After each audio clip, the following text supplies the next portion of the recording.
Hey everybody, welcome back to the Highland Fox. This has been another video that we had to postpone a little bit because I was out of town for Monaco, so I didn't really get to watch that one. It was probably for the better because it was another heartbreak for Leclerc. Had everything going his way, 5-second lead in Monaco, and Ferrari messed up his strategy, so he ended up losing, getting fourth. Sainz got stuck behind a Williams. Red Bulls were on the perfect strategy, and Max took championship lead. So that was our Monaco recap. Anything else? Go Perez. Exciting for him to win Monaco. I feel like he kind of gets forgotten about, but I'm happy for him. Yeah. All right. So today we're actually talking about the Baku Grand Prix, right? Where's it? Azerbaijan. Oh my God. It's been a long day. We're trying to knock this out. But yeah, Azerbaijan, the Baku Grand Prix. It was a pretty exciting race, actually. It was. I love this race. Yeah, it's a good circuit. Yeah, I don't know. I think since it's a street and fast circuit, I'm like, yes. Yeah. Just love it. It's fun. So here's our big 3 takeaways from this race. Spoiler alert, it's the 3 main teams. A lot of stuff happened in the midfield, but nothing really to talk about other than we had fun with flags with Tsunoda. Mm-hmm. Yeah, that was exciting. Yeah, black and orange flag. DRS kind of half went up. Duct tape fixes all. I definitely thought they were going to pull Tsunoda, but hey. Yeah. So yeah, little by the way. But yeah, here's our big 3 takeaways from Azerbaijan. All right, so first up, Leclerc has 6 poles and 8 races. He is in my opinion, the fastest driver on the track, all things considered.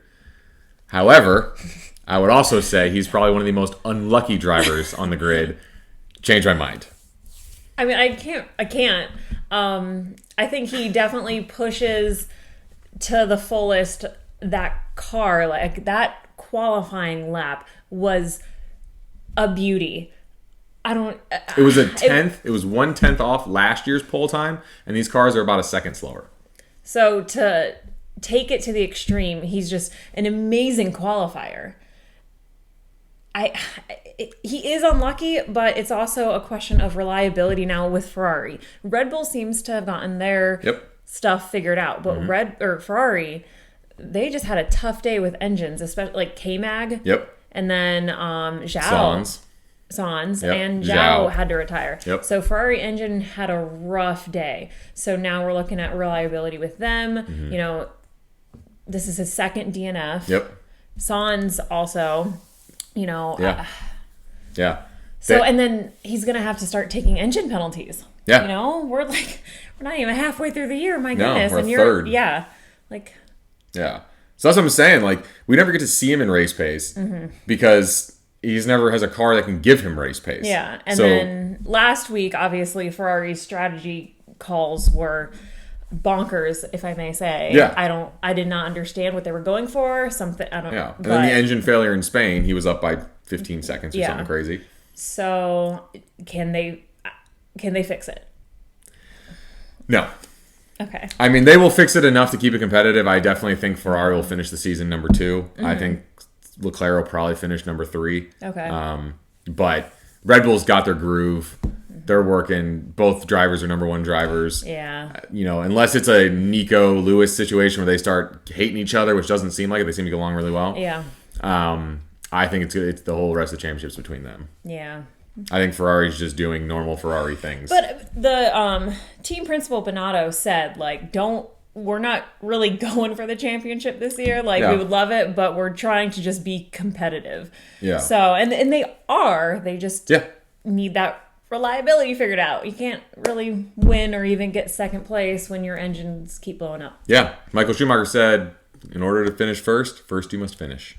And we made that comment on Red Bull in the first 3 races because they've DNF'd twice. Yeah, they and now they figured it out. Now they're finishing, and they're finishing first. Yeah. So I think it's a perfect segue into them, actually. Let's talk about Red Bull a little bit. All right. They now have 80-point lead on the Constructors' title, and Max and Perez are 1-2 in the Drivers. So I have a question. Do you think Max going in front of Perez, do you think that was team orders, or do you think Perez really just had no traction on those tires? Because Perez, I don't know, in my opinion, is one of the best tire managers on the field. Like him and Albon, they could do a class.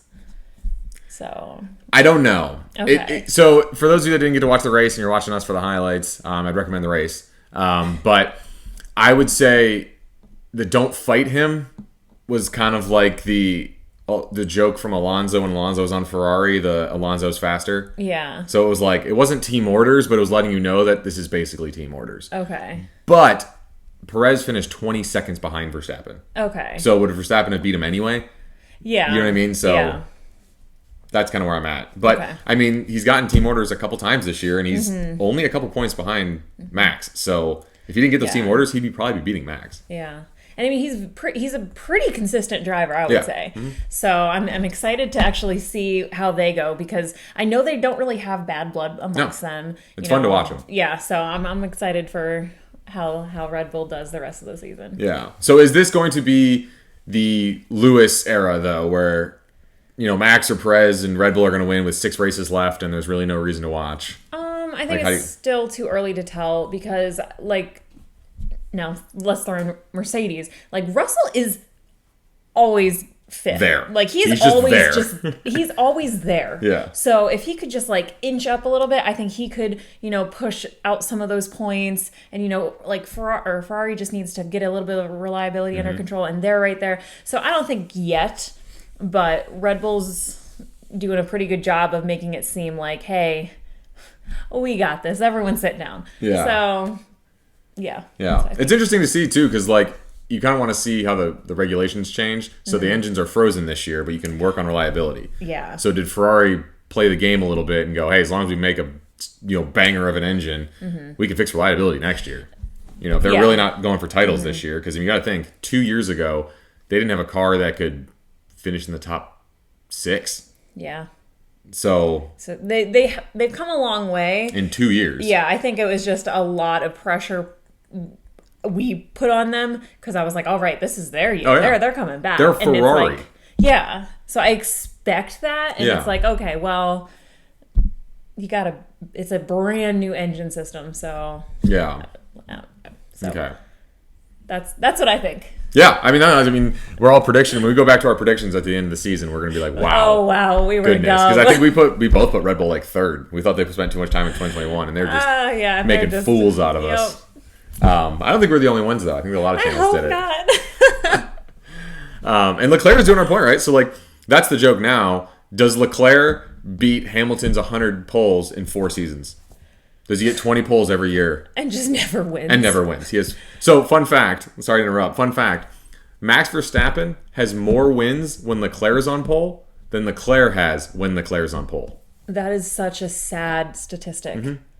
And almost every one of those, something's happened to Leclerc. Not Leclerc's made a mistake. Something's happened to him. Well, that's a fun fact. We got kind of out of order there. We got real excited. But this is actually our 3rd point. Our first point was on Ferrari. Our 2nd point was on Red Bull. Our 3rd point is on the other big 3 team, Mercedes. It's all just kind of blending together. Yeah. We had the little fun fact about Tsunoda with the black and orange flag, though. That's fun. Yeah. So, with Mercedes, Hamilton got out of the car, visibly shaken today, holding his back. And someone that has back issues, myself, that's a rough injury to have. I don't know how you could drive 2 hours at 200 miles an hour if your back was hurting. Yeah. Is that Hamilton? What is that? Is he over dramatizing it? I don't. Is he I don't really know. hurt? Because we all saw the comment, like, my back is killing me during the race. It wasn't even halfway through the race. Yeah. So, is this just his car? Why isn't Russell complaining? Is it just because Hamilton's a little older? Like, or is Russell too new that he doesn't feel comfortable complaining? Yeah. Yet? So I don't know, but I know Toto Wolff is asking for the FIA to do something. But if it's just Hamilton, then I don't know. So they asked. No, that's a perfect lead in. They asked Norris about that at the end of the race, and Norris said, "There is a solution to porpoising. You raise the ride height. You lose performance, but you raise the ride height. That's what we had to do, and that's why McLaren's a little bit slower this year." So to Norris's point is, Mercedes knows the answer. They just don't want to do it. Yeah. So for the FIA to change the rule would literally be only helping Mercedes. Yeah. So I mean, that's a good point. And Norris is I think he's pretty straight laced. Like, oh yeah, he's solid. Yeah. So, like, they have their answer. I don't think Russell's complained. And, like, Russell complained a couple times saying the FIA needs to make a rule for active suspension. So that would be a suspension that the car can, like, it's like electronic and it can help itself out. So you don't have to rely as much on the driver. But Russell also, again, it's only Mercedes. Red Bull's not porpoising at all. Mm-hmm. So Ferrari has a few races, I think, Ben, but, like, they're just like, I deal with it. I don't know. Yeah, and they've complained a little bit, those two drivers, but nothing. Leclerc said as long as he's winning. Do you think the FIA will change the rules? I kind of do, because I think they're going to say it's under a safety guise, and then it's because I guarantee Mercedes is already working on something, so they'll be ahead of the game again. Yeah, but you also don't want to be like paralyzing drivers. Then raise your ride height. Yeah, I know. McLaren had to do it. Yeah. Like we predicted Norris would be up for winning races and stuff. I know, but if like Hamilton needs a cane after the season, that would be terrible. But shouldn't Toto be like, hey, let's not put our driver in danger. Let's raise the ride height like every other team. Yeah, that'd probably be the smarter idea. Definitely smarter. Yeah. Okay. That's my personal opinion. Obviously, I don't want to see anything happen to Hamilton. Like, I hope he's okay. Yeah, I mean, he had a great race today. He finished fourth. Yeah, so... Yeah, he finished fourth. Yeah, he was fun to watch. And, I mean, he was going around people like, knife through butter. I was like, all right. So that was exciting. Yeah. So, I mean, other than Ferrari, I thought it was a pretty fun race to watch. Like I said, I love this track. Yeah. So I'm good with it. Yeah. All right. Well, that's basically our quick review. It's turning into a long review of Baku. Any final thoughts? No, I think just I want to see where reliability goes. It was cool seeing Vettel in the top 10. Yeah.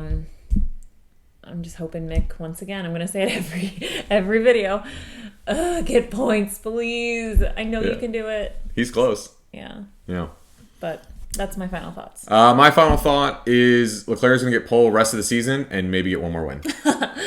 That dude is so ungodly quick. It's for one lap. Well, that's all his car can take. Yeah. It's not really Leclerc's fault. No, but he does a great one lap. He does. He's so fast. So fast. All right. Let us know in the comments down below what your guys' final thoughts are for the race, if you liked it or not. Thanks. All right, see ya.